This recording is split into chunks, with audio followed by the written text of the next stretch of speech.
Hare Krishna, Jai Gurudev, and welcome to Sadhana, the Inward Path, your ultimate Hindu experience on SABC3.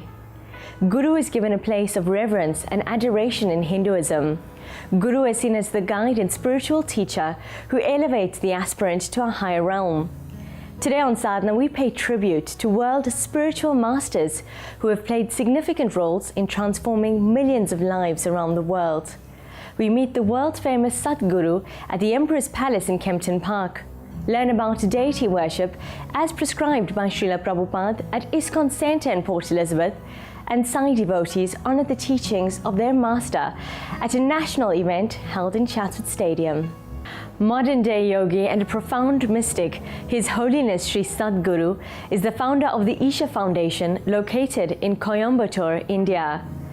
In a short time, Sadhguru's teachings have spread across the world as he expounds and unpacks ancient Hindu philosophy in practical modern-day terms. His exclusive In Conversation with the Mystic series sees Sadhguru explore a range of subjects with eminent personalities.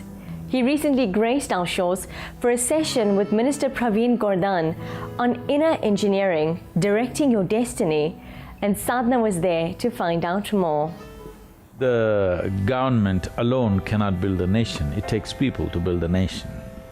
Democracy means just that all of us need to participate in making it happen.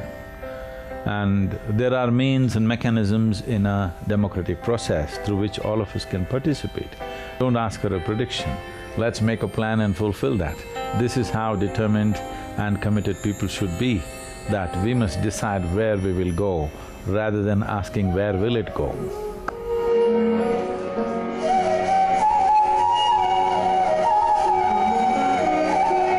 People are eating better, living better, and there's more freedom, there's opportunity.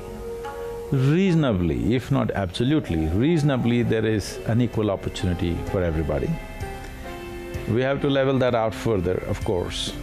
So the youth of this nation must understand that instead of going into a negative spiral within their own minds, we must see how to create what we want, rather than waiting for what will happen, what will happen. What will happen? Only what we do will happen. That if you want to be well, you don't have to seek heaven's help. You can turn inward and fix it. This is the message when you say there is a International Yoga Day, this is what it means. The world is beginning to accept human well-being is not in heaven, it's within us. It's a tremendous step for the world, and for the first time, 177 countries get together to pass a resolution. So, let me firstly, on your behalf as South Africans and indeed on behalf of Scotland, welcome Sadhguru to South Africa. But the pity is only staying here for a very few hours, but nonetheless, welcome.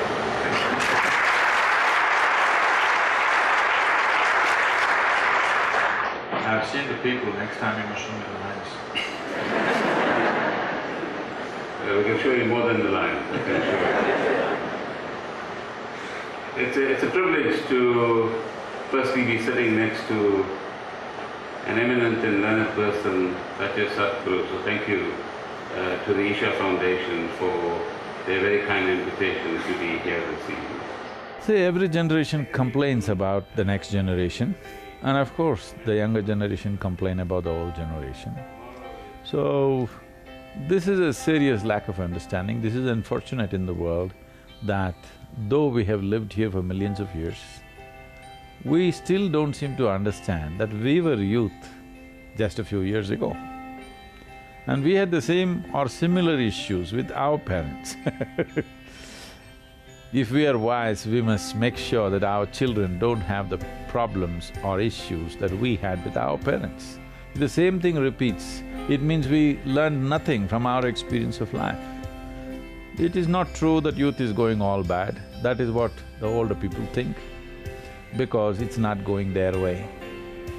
The world should not go the way of the old, the world should go the way of the young. Secondly, June, Sadhguru, is a very momentous month for South Africa. Tomorrow is the 16th of June. And 40 years ago, very brave young school children in today a very well-known township called Soweto stood up for justice, stood up for fairness, and stood up to their right to have education in the language of their choice. It is the business of all those people who are in responsible positions, not just in the administration, in the business, in the society and in various other levels where people have responsible positions, to create an atmosphere where youth will have opportunities to find expression rather than leaving them to themselves. If there is a condemnation, they will form their own union, which can be very negative. If there is an opportunity, they will participate. And creating that opportunity is the responsibility of the older generation. Youth means it is humanity in the making. It is new life. It is a high-energy life. As a life, it is when you're youthful that you're at the highest level of energy.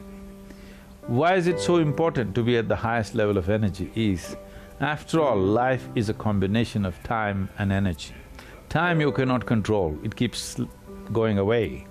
But when your energies are high, that is the time you can create and shape the future of individual self and also of the society and the nation and the world. The 26th of June is also an interesting day for South Africans. That's the 61st anniversary, if I've got it right, arithmetically. You're the finance minister. Others with the calculation. 61st anniversary of the formulation of the Freedom Charter. The first lines of which say, South Africa belongs to all who live in it, black and white. And set out, you'll find it very interesting, the kind of vision of a future South Africa that you have for the world. A world of well-being, a world of justice, a world without poverty, and a world where economic and political systems serve the vast majority of people rather than a narrow few. The word yoga literally means union. What union means? There are many ways to look at it. There are poetic ways to look at it. There are philosophical ways of looking at it. There are mystical ways of looking at it.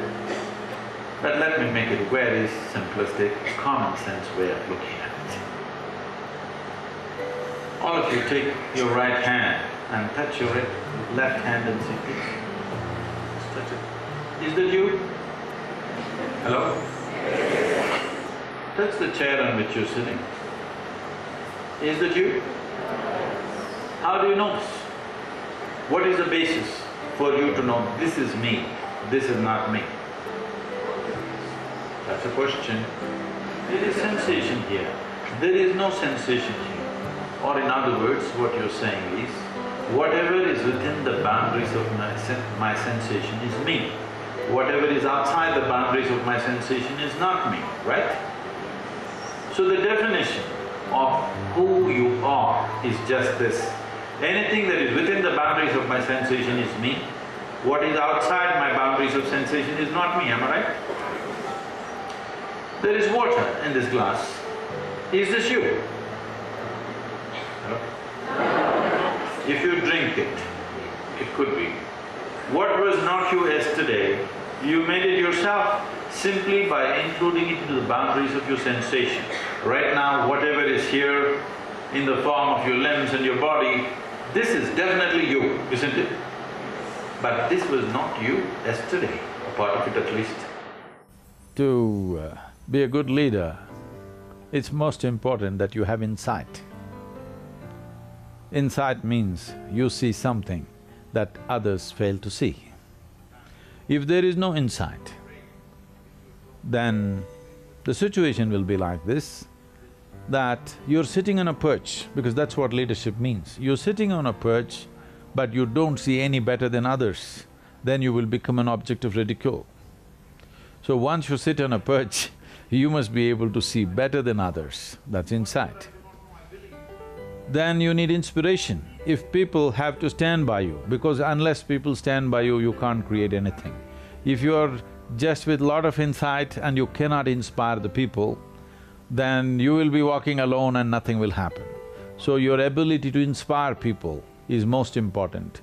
You cannot inspire people unless you yourself are truly inspired towards what you really want to create. The people of the nation have to stand up and make it happen.